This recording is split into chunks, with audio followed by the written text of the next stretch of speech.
Hello dear students, कैसे हैं आप सभी। Hope you all are fine. So बेटा, as you know this is Kiran Goswami from plus public school and you assistant teacher. So बेटा, सबसे पहले हमारा चैप्टर कंप्लीट हो गया था, आप सभी को पता है। एंड चैप्टर नेम था द इक्वेटोरियल फॉरेस्ट रीजन, जो कि हमारा चैप्टर 5 था। एंड लास्ट टाइम मैंने आपको होमवर्क में दिया था कि न्यू वर्ड्स आपको होमवर्क में करने हैं, राइट।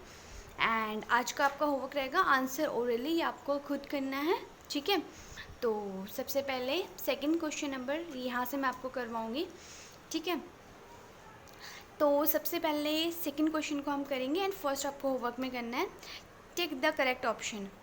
तो आपको इसके आंसर्स बताने हैं जो सही है, इन चारों में से आपको एक में टिक लगाना है, ठीक है।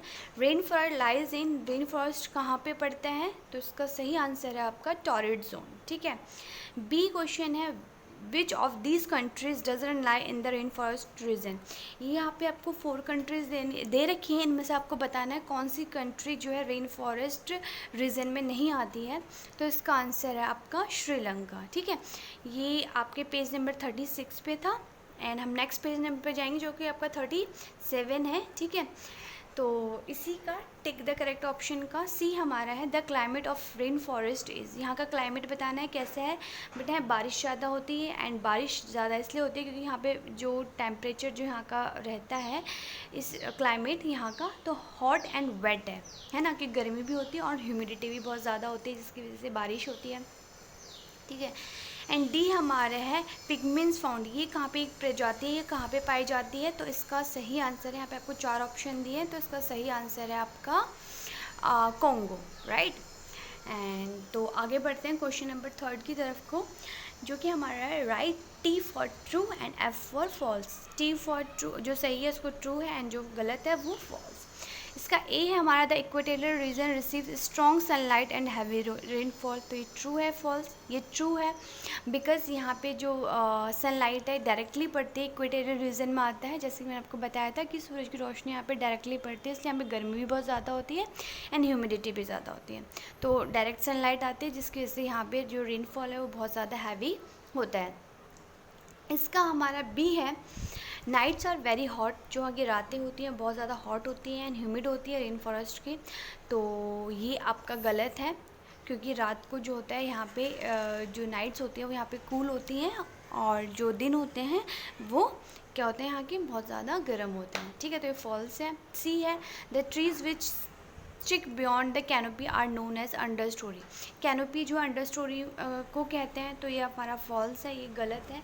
कैनोपी जो एक अम्ब्रेला स्ट्रक्चर बनाता है, जैसे कि मैंने आपको बनाया था, अम्ब्रेला की तरह एक लेयर होती है कैनोपी जो कि ऊपर होती है, ठीक है।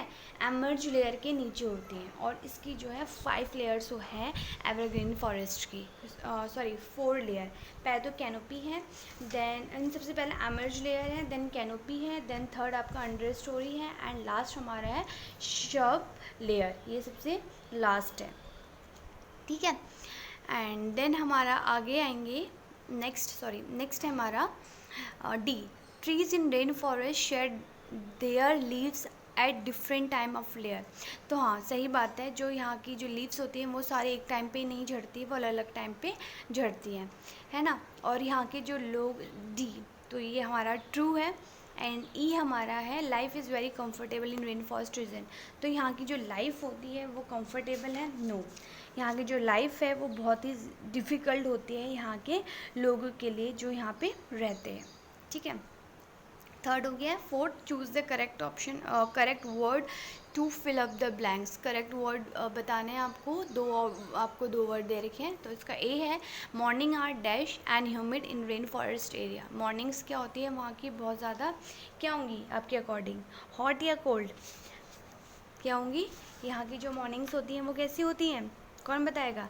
मॉर्निंग्स जो होती हैं ये हॉट एंड ह्यूमिड होती हैं, लेकिन इवनिंग और जो रातें होती हैं यहाँ की वो जनरली क्या होती है, कोल्ड होती है, ठीक है।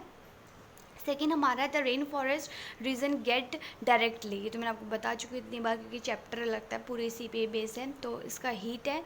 एंड सी हमारा है 4, जो रेन फॉरेस्ट मैंने आपको बताया जो इसकी लेयर होती हैं वो कितनी लेयर होती हैं इसकी, मैंने बताई थी 4 लेयर्स होती हैं, राइट।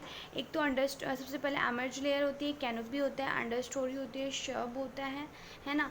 तो ये इसकी लेयर्स होती हैं 1 2 3 4 लेयर्स हैं इसमें, ठीक है। एंड नेक्स्ट हमारा दोनों ऑप्शन गलत है, 2 एंड 3 लिखा है तो दोनों में से कोई नहीं होगा।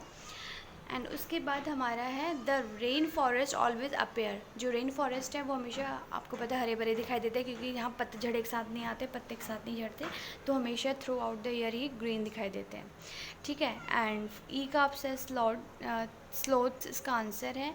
एंड एफ हमारा है हंटर्स, ठीक है। आगे हम बढ़ते हैं फिफ्थ, मैच द फॉलोइंग। बेटा इसमें मैंने आंसर्स लिखे हैं, थोड़ा ऊपर नीचे कुछ पुचड़ समझ नहीं आ रहा हो तो मैं आपको समझा देती हूँ, राइट। तो सबसे पहले बेटा कैनोपी, कैनोपी मैंने आपको पहले ही बताया था, अभी थोड़ी देर पहले ही बताया था कि क्या होता है ये फोर्थ ऑप्शन, ये अम्ब्रेला लाइक एक लेयर होती है, ठीक है, एवरग्रीन फॉरेस्ट की। बी क्रीपिंग एंड क्लाइंबिंग, ये कौन सी लेयर होती है, क्रीपिंग एंड जो क्लाइंबिंग होती है ये हमारी होती है आपका फिफ्थ कौन सा सॉरी कैसी होती हैं ये, फॉरेस्ट फ्लोर, फॉरेस्ट फ्लोर क्योंकि बिल्कुल नीचे होती हैं फॉरेस्ट फ्लोर में, वहीं पे क्या होती है क्रीपिंग में जो बेलें होती हैं वो होती हैं वो बिल्कुल नीचे होती है ना इस फॉरेस्ट में, तो ये हमारा आएगा आपका किस में आएगा, फ्लोर, फॉरेस्ट फ्लोर में, ठीक है। उसके बाद सी हमारा है यनोममी, ये एक ट्राइब है, ये कहाँ की है आपकी, ये आपकी है थर्ड ब्राज़ील की, ठीक है, ब्राज़ील की है। उसके बाद जी हमारा है बंटस, बंटस क्या है आपका, ये भी एक ट्राइब है एक तरीके की, है ना। ये कहाँ पे पाई जाती है, ज़ायरे में ये पाई जाती है, ठीक है। उसके बाद ई हमारा लास्ट है कॉफ़ी एंड रबर्स, ये हमारे क्या है, ये प्लांटेशन फार्मिंग है, ठीक है। इनको हम वहाँ पे ये जो ट्राइब्स हैं ये यहाँ पे इनको ग्रो करते हैं, राइट। तो यहाँ तक आप सभी को समझ आ गया होगा। एंड मैंने आपको आज का होमवर्क भी दे दिया, आपका होमवर्क आज का होमवर्क आपका रहेगा जैसे मैंने आपको बताया था क्या था, ये आंसर ओरली, ये आपका होमवर्क है आज का, ठीक है। ये आप सभी कर लेना, ये आपका होमवर्क रहेगा, ठीक है बेटा। तो होप आपको यहाँ तक सबको समझ आया होगा। अपनी कॉपी में नीट एंड क्लीन लिख लेना, न्यू वर्ड्स भी आप सब अपने कॉपी में कर लेंगे, लास्ट टाइम मैंने आपको बताया था कि आपको अपने कॉपीज़ में करना है, ठीक है बेटा। तो होप आप सभी को समझ में आ गया होगा, कोई भी कन्फ्यूज़न है तो बेटा आप मुझसे कभी भी पूछ सकते हैं, ठीक है। तो मिलते हैं नेक्स्ट चैप्टर के साथ, नेक्स्ट चैप्टर नहीं सॉरी, ये 6 क्वेश्चन हमारा लास्ट रह जाएगा, आंसर ओरली वाला, आंसर द फॉलोइंग क्वेश्चन रह जाएगा, मैं आपको नेक्स्ट क्लास में करवाऊंगी ये। एंड उम्मीद है नेक्स्ट क्लास में हम ये इसके साथ साथ मैं आपको नेक्स्ट चैप्टर भी आपका स्टार्ट हो जाएगा, ठीक है, द टेम्परेट ग्रासलैंड, ये आपका 6 चैप्टर होगा जो कि हम अब नेक्स्ट करेंगे, ठीक है बेटा। तो मिलते हैं नेक्स्ट क्लास में, तब तक के लिए bye, take care, see you.